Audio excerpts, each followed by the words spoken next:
So if you kind of identify with being an intuitive entrepreneur or a spiritual entrepreneur, I got some stuff that I think is really important for you. If you're not that person, you no need to watch this video. I've mentored a lot of people that are these very creative, intuitive, spiritual entrepreneurs. And I've noticed a pattern inside of that I think is really important to share. Because more than likely, you feel incredibly misunderstood by almost any business advice that's out there, right? And so the general business advice, which works for the majority of people, is pretty simple. And it's pretty simple from the perspective of build systems, build structure, have a singular or two offers, and systemize, intellectualize and systemize the business, right? And so, of course, that sounds great on paper, right? It sounds easy. You can take vacations and do all the predictability and sustainability and all these different types of things. But then you get to actually implement it and you're like, wow, like I either A, I don't like my business, B, that doesn't work for me, C, I want to be doing this thing and that thing.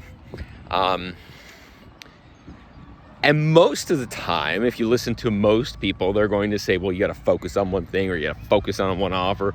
And I'm here to tell you that doesn't have to be the case, all right?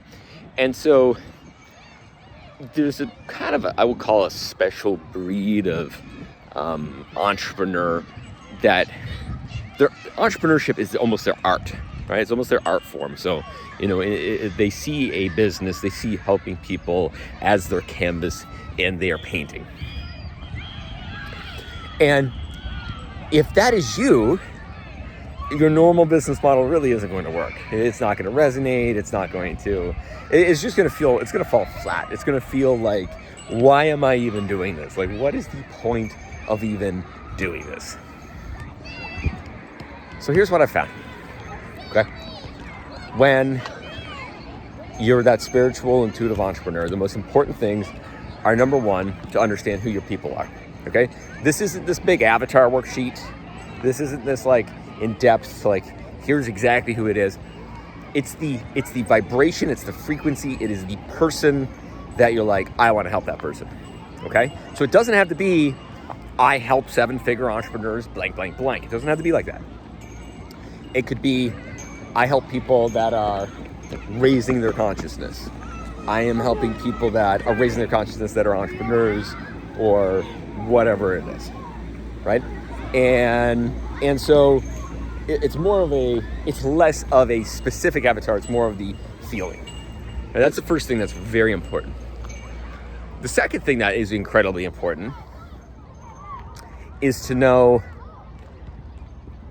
why you are magnetizing, right? Why you are magnetizing. And so every spiritual, intuitive entrepreneur that I've ever met, a very magnetizing person. But if you don't know why you're magnetizing, you've got to find that out. You got to figure that out. Right? So that's the second thing that's really important. The third thing that's really important is you building audience, okay? So I'm going to tell any entrepreneur this, but this is particularly important for intuitive spiritual entrepreneurs because the more audience you have, the more energy you have. The more audience you have, the more things are going to work. And also, interestingly enough, the more that someone is a spiritual entrepreneur, the more resistance there is sometimes to actually building audience. And this means running ads, these different types of things, all right? Now, here's what you don't need to do. You don't need to have specific offers that are always the same. You don't need to have specific funnels. You don't need to have, your content written by other people, all this cool social media stuff. Here's the place in which is most effective for someone like yourself, okay? Which is, you know who your audience is, you know who you are, you're continually building audience, and you show up when you feel like it. Okay, now this sounds stupid, okay, right? Because it's like the number one thing that every single self-help, self-improvement person's gonna say, well, you gotta have consistency. That's somewhat true. But you have to be consistent in your inspiration, right? So if you approach business from an intellectual place where it's like, all right, I'm gonna create 60 pieces of content every single month, and we're gonna split it up like this and this, which to both me and you probably sounds terrible. okay? So to somebody that's running a very intellectual or willful business, that sounds brilliant, right? Let me get it done, everything else. For us, it's like, let me find the flow of inspiration and let me create from that place, because if my business is art, I cannot push art, okay?